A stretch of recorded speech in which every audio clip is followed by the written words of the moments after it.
सोचिए, आप किसी अपने को बचाने के लिए कितना आगे जा सकते हैं, कितनी हदें पार कर सकते हैं। और अगर एक दिन आपको पता चले कि जिस इंसान पर आप सबसे ज्यादा भरोसा करते हैं वही आपकी जिंदगी के सबसे बड़े राज का गवाह है, तब आप क्या करेंगे? दोस्तों, आज हम जिस कहानी में कदम रखने जा रहे हैं वह बस एक सीरीज नहीं, ये एक ऐसा सफर है जो आपके दिमाग में 1000 सवाल खड़े कर देगा। क्योंकि एज यू स्टूड बाय में हर किरदार कुछ छुपा रहा है, हर फ्रेम के पीछे एक सच्चाई छुपी है और हर कदम आपको सस्पेंस के लहजे में और गहरे खींचता चला जाता है। तो तैयार हो जाइए, क्योंकि आज की इस एक्सप्लेनेशन में हम खोलने वाले हैं रिश्तों की सच्चाई, विश्वास के खेल और उन फैसलों की कहानी जो इंसान को तोड़ भी देते हैं और बना भी देते हैं।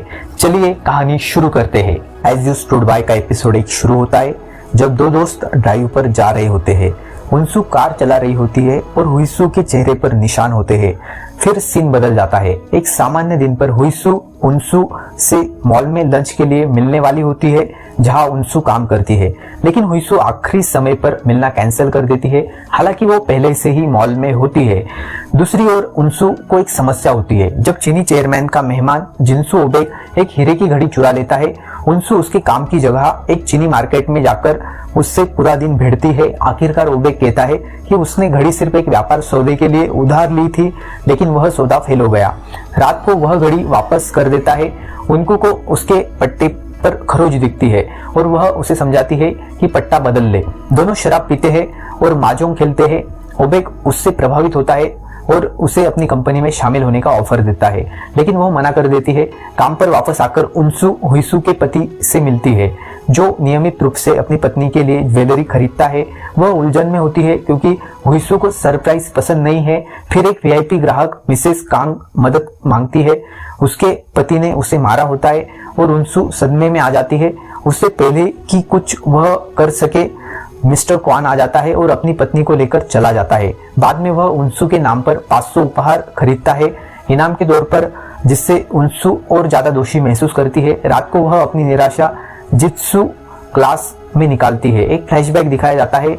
छोटी उनसू और उसका भाई उनयोक एक कमरे में छुपे हुए। उसे डर लगता है जब भी दरवाजे की आवाज आती है। मिसेस जो का जन्मदिन होता है और व्यस्त होने के बावजूद उनसू और उसका भाई वहां पहुंचते हैं। पता चलता है कि मिस्टर जो हिंसक है और सिर्फ उनयोक ही उसे शांत कर सकता है। रात को छोटी सी बात पर मिस्टर जो फिर हिंसक हो जाता है। उनयोक भाग जाता है और उनसू अपनी मां को बचाने की कोशिश करती है। फ्लैशबैक में दिखाया जाता है कि एक बार मिसेज जो ने आत्महत्या करने की कोशिश की थी, लेकिन उनसू ने उसे बचाया था। अगली सुबह उनसू अपने पिता की रिपोर्ट करने की कोशिश करती है, लेकिन पुलिस इग्नोर कर देती है। वे कहते हैं कि ये घरेलू मामला है। फ्लैशबैक में दिखाया जाता है कि स्कूल में उनसू को खिड़की से दिखने वाले दृश्य से आघात लगता है और हुईसू उसका सहारा देती है। वर्तमान में उनसू हुईसू से संपर्क करने की कोशिश करती है, लेकिन वह टाल मटोल करती है। जब उनसू उसके घर छुपकर जाती है तो वह देखकर सदमे में आ जाती है। हुईसू के चेहरे पर निशान होते हैं। वह पुलिस के पास जाती है, लेकिन वे कुछ नहीं करते। निराश उनसू ट्रेनिंग में अपनी सीमा तक खुद को धकेलती है और बेहोश होते होते जिम से अस्थायी रूप से बैन हो जाती है। फ्लैशबैक में छोटी उनसू और उनयोक अलमारी में छुपते हैं। जब उनके पिता उनकी मां को मार रहे होते हैं तब वे अपने भाई को पार्क ले जाने लगती है। और एक और फ्लैशबैक में मां की आत्महत्या की कोशिश के बाद उनसू खुद अपनी जान लेने वाली होती है, लेकिन हुईसू उसे बचा लेती है, जिससे उसके हाथ पर निशान पड़ जाता है। शादी के दिन भी हुईसू उस निशान को गर्व से दिखाती है। वर्तमान में उनसू शराब पीकर ओबेक को बुला लेती है। वह शर्मिंदा होती है और निकल जाती है। रास्ते में एक चीनी मजदूर को देखती है जो हुईसू के पति जैसा लगता है। बाद में उनयोक अपनी बहन की कोशिश के बारे में जानता है और फैसला करता है कि मां के पास रहेगा। रात को उनसू ओबेक को पैसे लौटाने जाती है। वो मना कर देता है और डिनर के लिए कहता है। उनसू के उदास मूड को देखकर ओबेक कहता है, जिंदगी में आगे बढ़ने के लिए जो पागलपन तुम्हारे अंदर है उसे बाहर निकाल दो।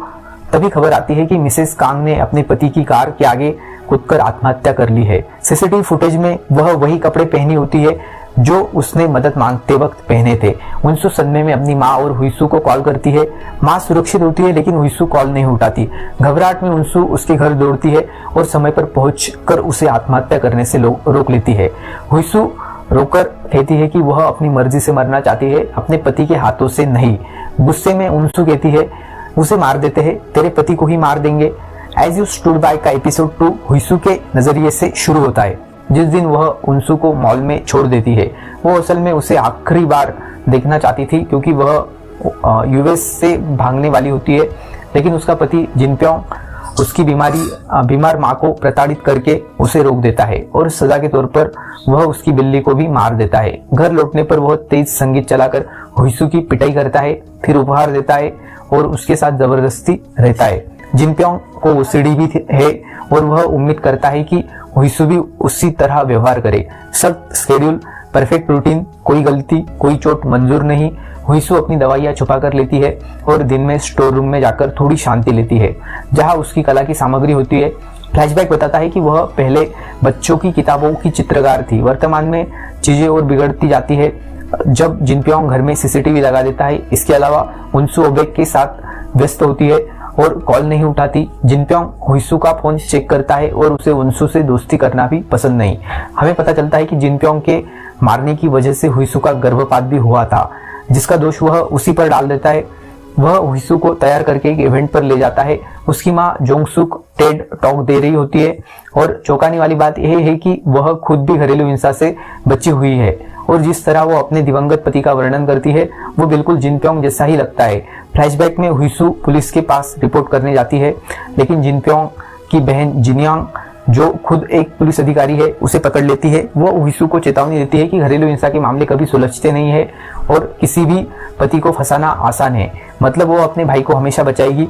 डर के मारे हुइसू भाग जाती है। वर्तमान में फैमिली डिनर चल रहा होता है। जोंगसुक को हुइसू के निशान दिखते हैं, लेकिन वो सोचती है कि ये कोई दुर्घटना होगी। जिन्हों सामान्य व्यवहार करती है और वॉशरूम में हुइसू को स्मार्ट डिसीजन कहकर दबाव डालती है कि उसने रिपोर्ट वापस ले ली है। जिनप्योंग को इस नजदीकी पर शक होता है और वो हुइसू को रोज की तरह पूछताछ करता है। हुइसू झूठ बोलकर बचने की कोशिश करती है, लेकिन वह उसकी फिर पिटाई करता है। अगले दिन उनसू हुइसू को देखने आती है। वो जबरदस्ती घर में घुस जाती है। हुइसू सीसीटीवी के डर से घबरा जाती है और उनसू को दूर कर देती है, लेकिन उनसू उसे टेक्स्ट करके वादा करती है, मैं तुम्हारे साथ हूँ। फ्लैशबैक दिखाता है कि जिस दिन हुइसू ने अपना पिता खोया था, उनसू ही उसका सहारा थी। वर्तमान में हुइसू रोती है और उनसू के टेक्स्ट डिलीट कर देती है। कचरा निकालते वक्त नीचे वाली पड़ोसन उसके निशान देख लेती है और कहती है कभी भी आ सकती हो, लेकिन हुइसू को यह दया लगता है और वह भाग जाती है। निराशा में वो आखिरकार पेंटिंग शुरू करती है, गहरे हिंसक रंगों से भरा हुआ कला। अगले दिन जिनप्योंग उसे एक आर्ट गैलरी ले जाता है ताकि मिस किम को प्रभावित कर सके। जब हुइसू अकेली होती है वो पीना शुरू कर देती है। जिनप्योंग उसे चेतावनी देता है कि डील खराब मत करना। वो इस बात पर जबरदस्त हंसती है।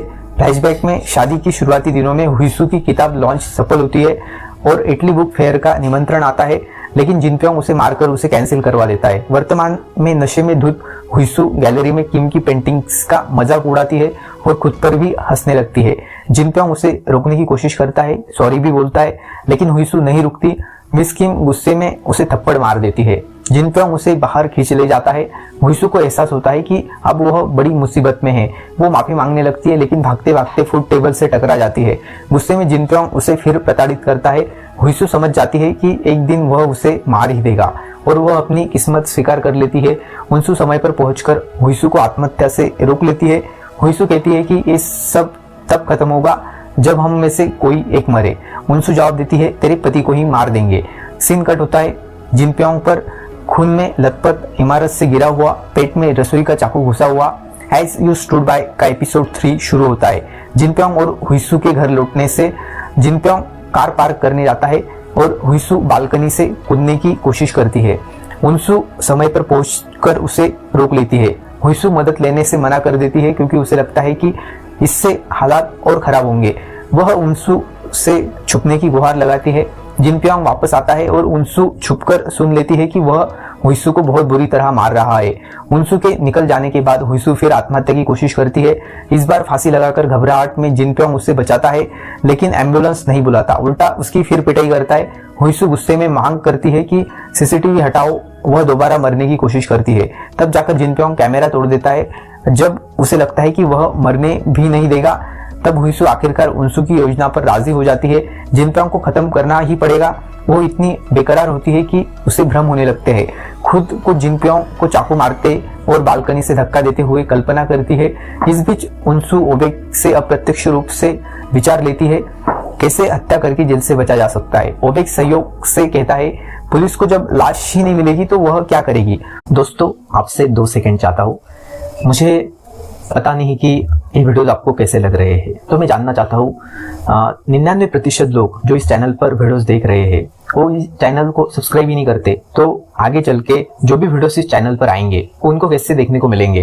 तो इसलिए ये जरूरी है कि आप चैनल को सब्सक्राइब जरूर करें, और अगर आपको वीडियो अच्छा लग रहा है तो आप इसे लाइक जरूर कर दीजिएगा। आपका हर एक लाइक मुझे मोटिवेट करता है और ज्यादा मेहनत करने के लिए। और अगर आपको इस कंटेंट में अगर कोई कमी लग रही हो तो आप मुझे कमेंट सेक्शन में जरूर बताइएगा, क्योंकि आपका हर एक कमेंट मुझे डायरेक्शन देगा और मेहनत करने के लिए। और आपके जानकारी के लिए मैं बता देता हूँ, ये जो वीडियोस है इन्हें बनाने में बहुत ज्यादा समय और मेहनत लगती है, तब जाके एक मूवी एक्सप्लेनेशन वीडियो बन पाता है।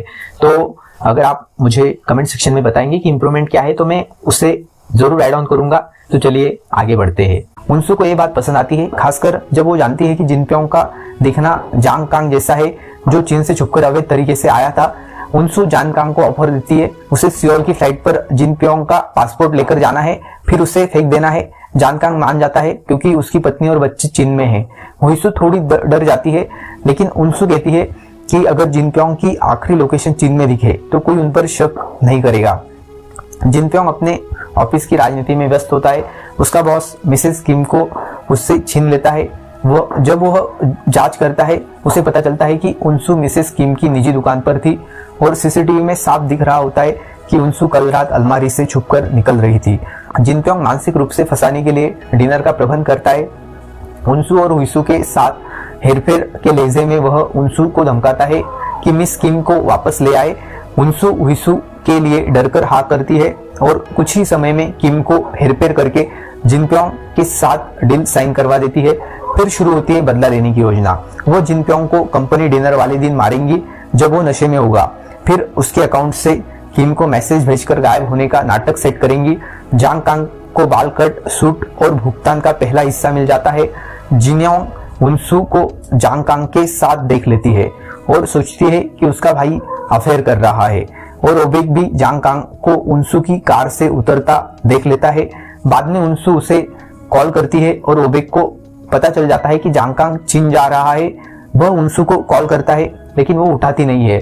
उनसू जिम वापस जाती है और टीचर से मदद मांगती है। टीचर कहता है कि हताशा से इंसान कमजोर हो जाता है। वह उनसू को धैर्य सिखाता है। दोनों मुकाबला करते हैं और अंत में वो घोषणा करता है कि उनकी क्लासेस स्थायी रूप से खत्म। अगले दिन उनसू और हुईसू जंगल में कब्र खोदती है। जिनप्योंग अपनी कंपनी डिनर में व्यस्त होता है, लेकिन हुईसू की लोकेशन जंगल में देखकर वो सतर्क हो जाता है। और स्थिति और खराब होती है जब एयरलाइन से सियोल फ्लाइट का प्रमोशनल मैसेज उसके फोन पर आता है उसके नाम से। उसे तुरंत समझ आ जाता है कि हुईसू कुछ योजना बना रही है। वो पूरी गति से घर की तरफ भागता है। सीन कट होता है। उनसू और हुईसू जिनप्योंग को मिलकर गला दबाकर मारने की कोशिश कर रही होती है। तभी उन्हें मुख्य दरवाजा खुलने की आवाज आती है। एज यू स्टूड बाय का एपिसोड 4 शुरू होता है। जब उनसू और हुईसू अभ्यास कर रही होती है कि कैसे जिनप्योंग को रस्सी और तकिए से दम घोटना है, तभी असली जिनप्योंग वहां आ जाता है और सब समझ लेता है। वो दोनों पर हमला करता है और लगभग उनसू को मार देता है, लेकिन हुईसू एक स्नो ग्लोब से उसके सिर पर जोरदार वार करती है। जिनप्योंग तुरंत मर जाता है। हुईसू का गुस्सा अब डर में बदल जाता है। उसे हर जगह खून दिखने लगता है, उन सतहों पर भी जहां कुछ नहीं होता। उनसू नियंत्रण ले लेती है, सफाई करती है और जांग कांग के साथ अगले कदम पक्के करती है। नीचे वाली पड़ोसन हुईसू को चेक करने आती है। हुईसू उसे भेज देती है, लेकिन पड़ोसन उसकी खून लगी हुई ड्रेस और उनसू के खून वाले पैर देख लेती है। फिर भी वह सब नजरअंदाज कर देती है और अपने पति और बच्चे को बाहर ले जाती है। दूसरी ओर चीनी मजदूर टीम डिनर कर रहे होते हैं। ओबेक जांग कांग से उनसू के साथ उसके संबंध के बारे में जानने की कोशिश करता है। जांग सब झूठ बोलकर नजरअंदाज कर देता है और ओबेक बात छोड़ देता है। अगली सुबह जांग कांग हुईसू के घर आता है। हुईसू छुप जाती है और जांग बिल्कुल अनजान होता है कि क्या चल रहा है। वो सूट पहनता है, जिनप्योंग की घड़ी लगाता है और उनसू उसे एक सूटकेस उठवाती है जिसमें जिनप्योंग की लाश होती है। इस दौरान एक सफाई कर्मी पार्किंग जुर्माने की वजह से उनसू की कार को नोटिस कर लेता है।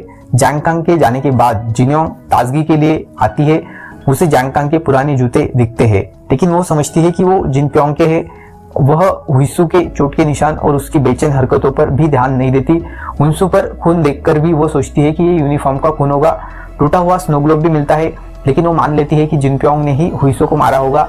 जिनयोंग पर राष्ट्रपति कार्यालय का मूल्यांकन चल रहा है, इसलिए वो जिनप्योंग के फोन पर टेक्स्ट करती है कि थोड़ा कम प्रोफाइल रहे जब तक मूल्यांकन पूरा नहीं होता। फोन उनसू के पास होता है, वह सारे टेक्स्ट डिलीट कर देती है और फोन जांगकांग को दे देती है। जांग जिनप्योंग के अकाउंट से पैसे निकालता है। एयरपोर्ट सिक्योरिटी पार करते ही हुइसू आखिरकार राहत महसूस करती है और घर साफ करना शुरू करती है। सब कुछ जो उसे जिनप्योंग से नफरत थी वो हटा देती है। अब लाश को निपटाने का समय है। हुइसू को दूसरा पार्किंग जुर्माना मिलता है, लेकिन गार्ड उसे वापस कर देता है क्योंकि वह हुइसू को पहचान लेता है। दोनों जंगल की तरफ निकलते हैं। रास्ते में हुइसू काल्पनिक खून अपने हाथों से साफ करती रहती है। उसे रोकने की कोशिश में हुइसू कार के एक हिरन से टकरा देती है। अपराध बोध से हुइसू को जिनप्योंग की लाश का भ्रम हो रहा था, तभी फिर भी वह आगे बढ़ती है, लेकिन पिकनिक मनाते एक जोड़ा उन्हें देख लेता है। दोनों जिनप्योंग को दफनाती है, स्नो ग्लोब समुद्र में फेंकती है और हुइसू की मदद से मिलकर निकल जाती है। बाद में एक समुद्र तटीय शहर में हुइसू वह सारा खाना खाती है जो जिनप्योंग के समय नहीं खा सकती थी। बाद में वो उल्टी कर देती है।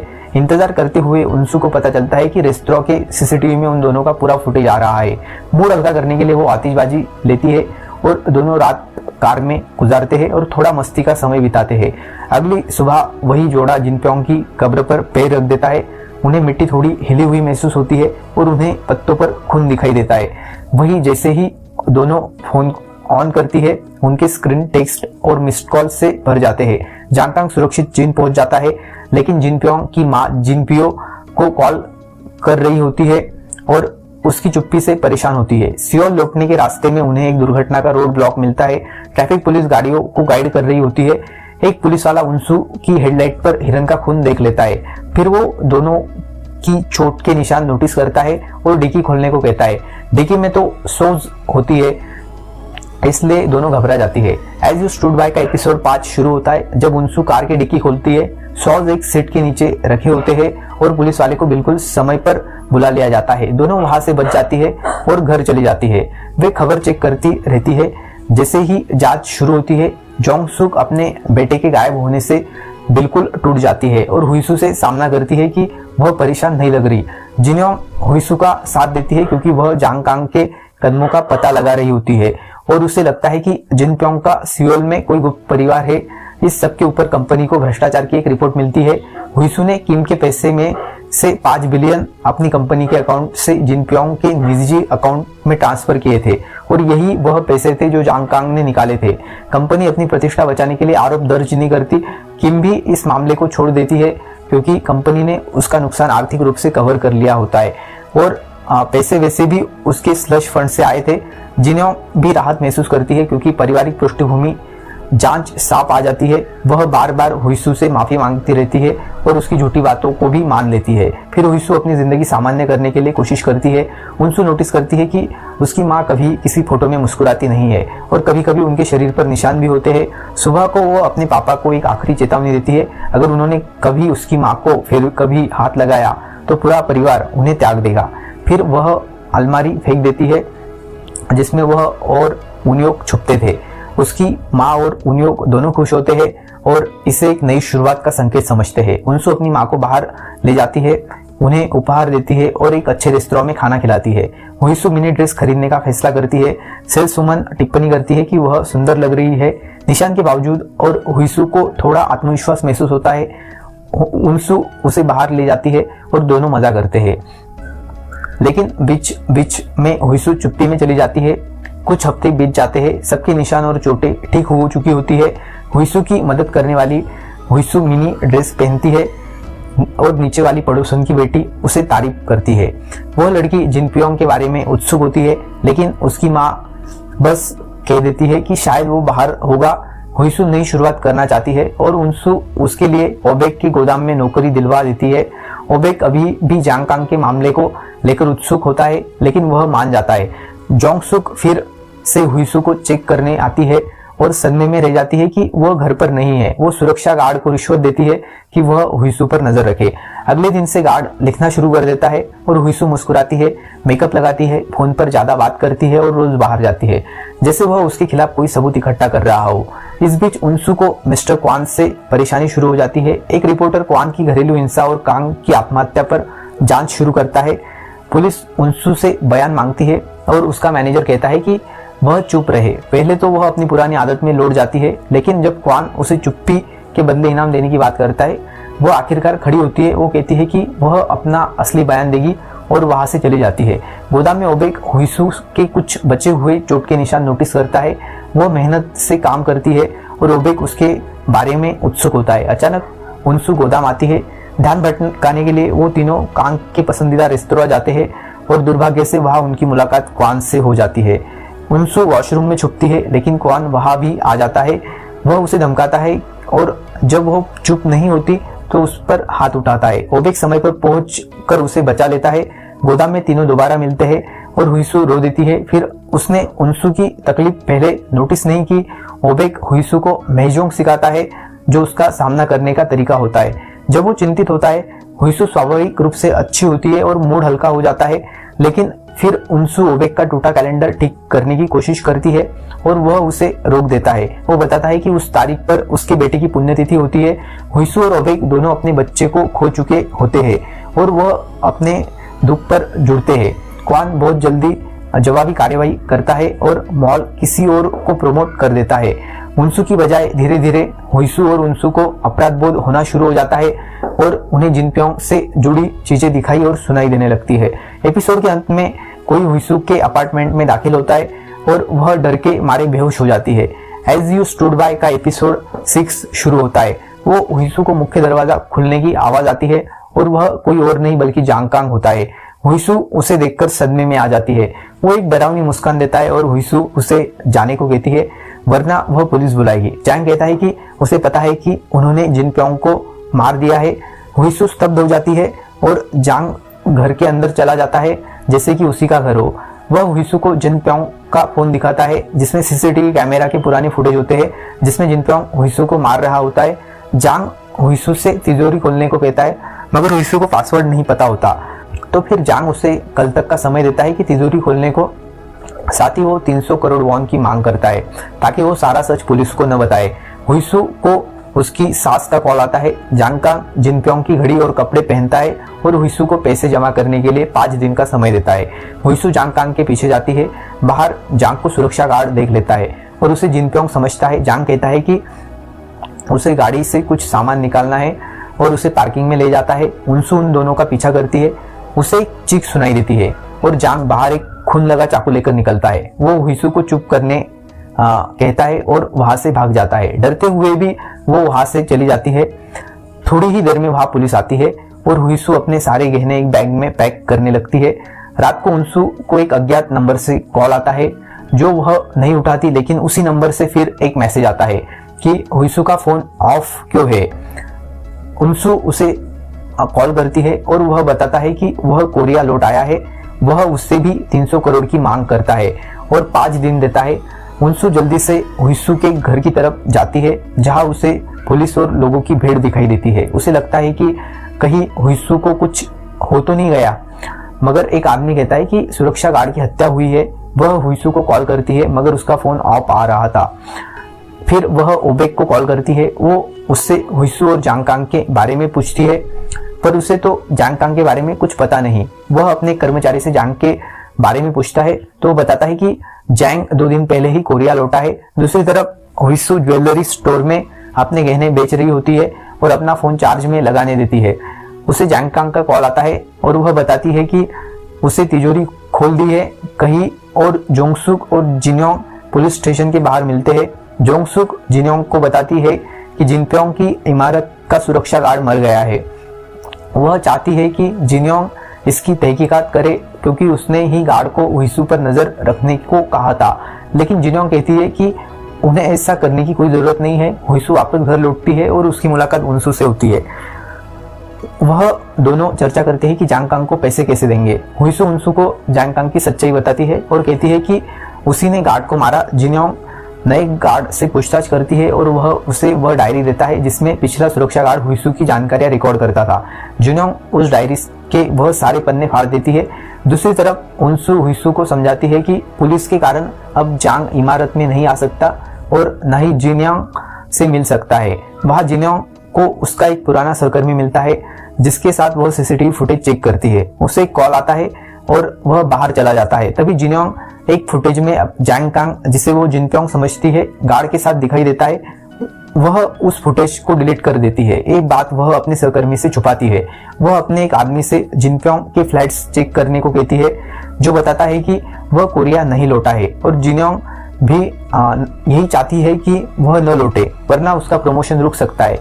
दूसरी तरफ उनसू जैंग कांग को वॉइसमेल भेजती है कि वह अपना लोकेशन भेजे ताकि वह उससे मिलने आ सके। तभी उसे मिस किम का कॉल आता है और वह उन्हें कपड़े दिखाने मॉल ले जाती है। वहां पर वह जैंग कांग को देखती है। वहां एक कर्मचारी जैंग कांग को जिनप्योंग समझ लेती है, मगर उसे कुछ अजीब लगता है। उनसू जैंग कांग से सबूत मांगती है कि उन्होंने जिनप्योंग को मारा है। तब वह उसे जिनप्योंग का फोन दिखता है और कहता है कि वह हुईसू का लोकेशन भी ट्रैक करता था। उनसू को डर लगता है कि कहीं जांग को जिनप्योंग की लाश का लोकेशन न पता चल जाए, इसलिए वो उससे फोन वापस मांगती है। वह फोन के बदले 1 करोड़ वॉन और मांगता है। बाद में वह जोंगसुक के इवेंट में जाता है जहां वह उसे देख लेती है। वह जोंगसुक को मैसेज करके कहता है कि माँ, मुझे पैसों की जरूरत है। जोंगसुक उससे बिना मिले छुपाकर पैसे दे देती है। कहीं और उनसू अपने चेयरमैन से एक अच्छे जासूस के बारे में पूछती है। वो कहता है कि बाद में बताएगा। जैंग कांग कहीं जा रहा होता है और उसे रास्ते में उसका पुराना चीनी दोस्त मिलता है। वो उसे स्नैक्स ऑफर करता है, मगर उल्टा जांग ही उसके सारे पैसे देता है और उसे शराब पीने ले जाता है और शराब पीकर पैसे उड़ाने लगता है और तोड़फोड़ करता है। ओबेक चेयरमैन की मेजबानी कर रहा होता है और उसे पता चल जाता है कि उनसू ने मिस्टर वांग को हायर किया है ताकि वह जांग से एक फोन बरामद करे। ओबेक उलझन में होता है क्योंकि वांग की एजेंसी हत्यारों और गुंडों को हायर करती है। वह उनसू से कहता है कि वह उसे अपडेट देती रहे और वांग उसे जांग कांग तक ले जाता है। ओबेक जांग के पास उनसू का फोन ढूंढता है और साथ ही जोंगसुक का पैसा भी।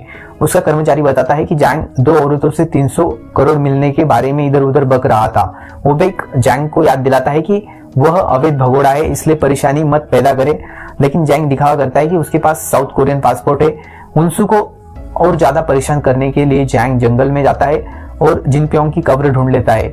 वह उनसू को अलर्ट करता है और वह नहीं चाहती कि ज्यादा लोग जिनप्योंग की कब्र के बारे में जाने, इसलिए वो वांग से कहती है कि वह जांग का पीछा करना बंद करे। लेकिन वांग ओबेक को अलर्ट करता है, जो उसे कहता है कि जैंग का पीछा जारी रखे। ओबेक सब चीजें जोड़ना शुरू करता है और दोषी महसूस करता है क्योंकि जिनप्योंग को मारने का आइडिया उनसू को उसने ही दिया था और संदेह से बचने का भी, मतलब लोगों को यकीन दिलाना कि जिनप्योंग जिंदा है, यानी जैंग कांग को जिनप्योंग बनाकर वह मदद करना चाहता है और हुईसू को कॉल करता है, पर वह अनजान बनने का नाटक करती है। हुईसू अकेले ही पैसे का प्रबंध करने की पूरी कोशिश करती है। वह जिनप्योंग की तिजोरी को तोड़ती है, पर वह रकम काफी नहीं होती। जिन्योंग उसे देख लेती है जब वो अपार्टमेंट को कम कीमत पर बेचने के लिए डाल रही होती है। वह उत्सुक होती है और हुईसू का पीछा करती है और देख लेती है कि वह उनसू से मिल रही है। वह उनसू को जिनप्योंग की गर्लफ्रेंड के रूप में पहचान लेती है और उसका पीछा करती रहती है। बदकिस्मती से उनसू जैंग कांग से मिल रही होती है और योजना बनाती है कि वह उसे वांग के पास ले जाए ताकि वह या तो उसे मार दे या उसे डरा दे। जिन्होंने उन दोनों का पीछा कर रही होती है, तब उसे अपने सहकर्मी का कॉल आता है कि पार्किंग लॉट के डैश कैम में हुईसू को रिकॉर्ड किया था उसी समय जब सुरक्षा गार्ड हत्या हुई। जिन्योंग डेस्क पर फुटेज डिलीट करने जाती है, लेकिन तभी जोंगसुक का कॉल आता है कि जिनप्योंग वापस आ गया है। जिन्योंग जैंग के जोंगसुक को भेजे गए टेक्स्ट को विश्लेषण करती है और एहसास करती है कि वह उसका भाई नहीं है। जैंग के टेक्स्ट अनौपचारिक होते हैं और टाइपो से भरे होते हैं, जबकि जिनप्योंग परिवार को हमेशा औपचारिक और उचित टेक्स्ट करता है। फिर सीन कट होता है जैंग कांग पर, जो एहसास करता है कि उनसू उसे पैसे की जगह नहीं ले जा रही है। वह कार क्रैश कर देता है और जब वह उसे रोकने की कोशिश करती है तब वह उसे बेहोश कर देता है। फिर वह मेन रोड पर लौटकर जिन्योंग की कार के सामने खड़ा हो जाता है। एज यू स्टूड बाय का एपिसोड 7 शुरू होता है। तब जिन्योंग जैंग कांग पर हमला करती है और उसे नीचे गिरा देती है। वह सारी चीजें जोड़ती है और सच जान जाती है। इस बीच मिस्टर वोंग जो जासूसों में से एक है, उनसू को बचाता है। ओबेक हुईसू को कॉल करता है, जो नाराज होती है कि उनसू उसके लिए बार बार अपनी जान जोखिम में डाल रही है। उनसू खुलासा करती है कि वह यह अपने लिए भी कर रही है, उस सब वक्त का भुगतान करने के लिए जब उसने घरेलू हिंसा पर आंखें बंद की थी। ओबेक दोनों को चेतावनी देता है कि बदला चीजें सुलझाएगा नहीं। एक फ्लैशबैक दिखाता है कि उसने अपने बेटे के हत्यारों को मार दिया था, लेकिन आज भी उसके पास शारीरिक आघात है। फिर भी वह जोर देता है कि वह उनकी मदद करेगा, क्योंकि जैंगकांग के लिए वो खुद जिम्मेदार है। जासूसों के जरिए उन्हें पता चलता है कि जिन्योंग भी इस सब में शामिल हो गई है। इस बीच जिन्योंग जांग को अगवा करके उसे ड्रग देती है। वह उसे अपनी कार की डिक्की में लॉक करती है और अपनी माँ के गैराज में पार्क कर देती है। वह फिर जिन प्योंग के फोन के सारे फोटो डिलीट करके उसे नदी में फेंक देती है। हमें पता चलता है कि जोंगसुक एक शराबी है और जिन्योंग अक्सर उसे DUI को कवर करती रहती है। उसे एक परफेक्ट बैकग्राउंड चाहिए, क्योंकि उसका सपना है कि वह पहली महिला कमिश्नर बने। वो बैकग्राउंड चेक और इंटरव्यू पास कर लेती है और राष्ट्रपति की सुरक्षा विवरण में शामिल होने वाली होती है, लेकिन कमिश्नर उसे चेतावनी देती है कि वह अपनी प्रतिष्ठा कभी खराब न करे। जिन्योंग तय करती है कि वह सबूत और चरित्र गवाह इकट्ठा करेगी ताकि जिनप्योंग को एक अच्छे और प्यार करने वाले पति के रूप में फ्रेम कर सके, जिसे धोखेबाज हुईसू ने मार दिया है। वह इतना तक करती है कि वह अपने सहकर्मी चोई गोंगू को हेरफेर कर लेती है, जो सुरक्षा गार्ड की हत्या केस को संभाल रहा होता है। वो दावा करती है कि हुईसू खुद को चोट पहुंचाती है, संदेहास्पद है और शायद उसने गार्ड को मार दिया। कई और हुईसू लंच डेट से पहले अपना सिर अनजाने में टक्कर मार देती है। जब वह जोंगसुक से मिलने जा रही होती है, चोट देखकर जोंगसुक यकीन कर लेती है कि जिनप्योंग वापस आ गया है। हुईसू को यह जानकर धोखा लगता है कि जोंगसुक, जो खुद एक घरेलू हिंसा से बची हुई है, जानती थी कि उसका बेटा एक हिंसक था। जब हुईसू को जोंगसुक और जिन्योंग प्रताड़ित कर रहे होते हैं, बाकी लोग जैंगकांग से निपटने की योजना बना रहे होते हैं। जासूस उसका लोकेशन ढूंढ लेते हैं। बिना सोचे समझे उनसू जिन्योंग की कार तोड़कर जैंग को खुद ही अगवा कर लेती है। ओबेक नाराज होता है कि वह बिना योजना के अपनी जान जोखिम में डाल रही है। इसके अलावा जिन्योंग का कॉल उसे हिला देता है। गुस्से में उनसू तय करती है कि वह ओबेक की बात सुने। उसकी योजना होती है कि जैंगकांग और जिनप्योंग की लाश दोनों को चीन भेज दिया जाए। इस तरह साउथ कोरियाई अधिकारियों के पास उन पर अधिकार क्षेत्र नहीं होगा। बदकिस्मती से ओबेक मिस्टर वी को जैंग की रखवाली की ड्यूटी देता है और जैसा अपेक्षित था, जैंग वी को भावनात्मक रूप से हेरफेर करता है, भाग जाता है और उसे मार देता है। फिर वह जिन्योंग के पास आता है और 200 करोड़ के बदले में उसे जिनप्योंग की लाश तक ले जाने का ऑफर देता है। वो मान जाती है, लेकिन जब वो कब्र खोदता है तो उन्हें सिर्फ मरा हुआ हिरन मिलता है। वो जैंग को नॉकआउट कर देती है। हम देखते हैं कि हिरन के कंकाल के नीचे सूटकेस पड़ा है। अधिकारी चोई गोंगू को जिन्योंग की कहानी संदेहजनक लगती है, क्योंकि वह उस दिन वहां खुद मौजूद था जब हुईसू ने जिनप्योंग की हिंसा को रिपोर्ट करने की कोशिश की थी। वह उसके डॉक्टर से मिलता है, जो पुष्टि करती है कि जिनप्योंग घरेलू हिंसक था। वह हुईसू से मिलकर खेद महसूस करता है। वह उसकी रिपोर्ट वापस करता है, लेकिन वो डॉक्टर की रिपोर्ट फाड़ देती है। बदकिस्मती से जिन्योंग उसे संपर्क करती है। वह दिखावा करती है कि उसने जिनप्योंग की लाश खोज ली है और जैंगकांग को उनसू ने लगभग मार डाला था। वो धमकाती है कि वह हुईसू की माँ और उनसू दोनों को मार देगी जब तक हुईसू अपनी जान नहीं लेती। तो दावा करती है कि ये सबसे अच्छा समाधान है, क्योंकि उनसू हुईसू के लिए अपनी जान जोखिम में डाल रही है। जब बाकी लोग जैंग के भागने के बारे में जान लेते हैं, उनसू सुझाव देती है कि वह ओबेक की जगह पर छुप जाए। हुईसू मान जाती है और कड़वी मीठी और उदासीन कार्य करती है। जब उनसू विचलित होती है, वह चुपके से निकल जाती है। सीन कट होता है। हुईसू पर जो कार्बन मोनोऑक्साइड का अनुभव कर रही होती है, क्योंकि उसने खुद को कार के अंदर लॉक कर लिया है। जिन्योंग बाहर खड़ी उसे देख रही होती है और उसके पास एक नकली आत्महत्या नोट रखकर आई होती है। एज यू स्टूड बाय के एपिसोड 8 की कहानी शुरू होती है। अधिकारी चोई गोंगू के कॉल पर जिन्योंग से सामना करने से पता चलता है कि उसने वह सीसीटीवी फुटेज बरामद कर ली है जो जिन्योंग ने डिलीट की थी। वह जोंगसुक के घर भी सवाल करने के लिए पहुंचता है, तो जिन्योंग भाग जाती है। फिर वह अपने एक चिप के पास जाकर उसे रिश्वत देती है ताकि गोंगू को केस से हटा दिया जाए। इस बीच ओबेक और उनसू को हुईसू मिल जाती है और अपनी माँ के नर्सिंग होम के बाहर होती है। वह उसे बचाते हैं और वह धीरे धीरे ठीक होती है। उसे अपराध बोध महसूस होता है, लेकिन उनसू उसको हिम्मत देने की पूरी कोशिश करती है। उनसू जानबूझकर जिन्योंग को उकसाती है और जिन्योंग उसे झूठे आरोपों में गिरफ्तार कर लेती है। लेकिन उनसू की वीआईपी ग्राहकों में से एक असेंबली वुमन होती है। वह जिनप्योंग की गबन को उजागर कर देती है और कमिश्नर जिन्योंग से स्पष्टीकरण मांगती है। इसके अलावा योंगसुक जांग कांग को गैराज में देख लेती है। जिन्योंग ने उसे हथकड़ी लगाकर रखा होता है। जोंगसुक उसे छोड़ने से मना कर देती है, जवाब मांगती है और जैंग उनकी फैमिली का मजाक उड़ाता है। गुस्से में जोंगसुक उसका सिर फोड़ देती है और वह मर जाता है। वह तुरंत जिन्योंग को फोन करती है और दोनों मिलकर जैंग की लाश को कार तक ले जाती है। ओबेक का जासूस मिस्टर वांग, जो जिन्योंग का पीछा कर रहा होता है, सब देख लेता है। उनसू भी वहां आ जाती है और वह जानबूझकर मेन रोड पर जिन्योंग की कार से टकरा जाती है। इससे कार की डिक्की खुल जाती है और जैंग की लाश नजर आने लगती है और सब लोग रिकॉर्ड कर लेते हैं। जोंगसुक और जिन्योंग दोनों गिरफ्तार हो जाती है। इस सब से अनजान हुईसू को अपराध बोध महसूस होता है कि उसने उनसू को जोखिम में डाल दिया। जिन्योंग भी धमकी देती है कि वो उनसू को मार देगी क्योंकि उसने हुईसू के आत्महत्या प्रयास को विफल किया। जब ओबेक बताता है कि उनसू जिन्योंग तक पहुंचने वाली है, हुईसू और डर जाती है। वह गोंगू के पास जाकर खुद को सौंप देती है ताकि वह उनसू को नुकसान होने से बचा सके। यही वह कबूल कर देती है कि उसने जिनप्योंग को मारा था। इसी वजह से जिन्योंग उन दोनों के पीछे पड़ी है। उनसू और हुईसू का संयुक्त मुकदमा होता है। ओबेक एक टॉप लॉ फर्म हायर कर देता है उनका केस लड़ने के लिए।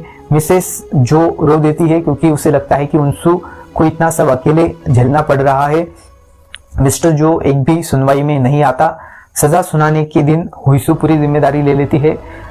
पूर्व नियोजित हत्या की उनसू कहती है कि उसे भी सजा मिलनी चाहिए क्योंकि उसने घरेलू हिंसा को नजरअंदाज किया। वो कहती है कि कभी भी चीजें ठीक करने के लिए देर नहीं होती। ये सुनकर मिसेस जो को हिम्मत मिलती है अपने पति को छोड़ने की। मिसेस जो जेल में उनसू से मिलने आती है और दोनों एक भावनात्मक बातचीत करते हैं। पता चलता है कि मिसेस जो ने उनसू को फॉस्टर केयर में इसलिए भेजा था ताकि वह मिस्टर जो को छोड़ने की योजना बना सके, लेकिन उनसू को एक खुशहाल परिवार चाहिए था। तो मिसेस जो रुकी रही।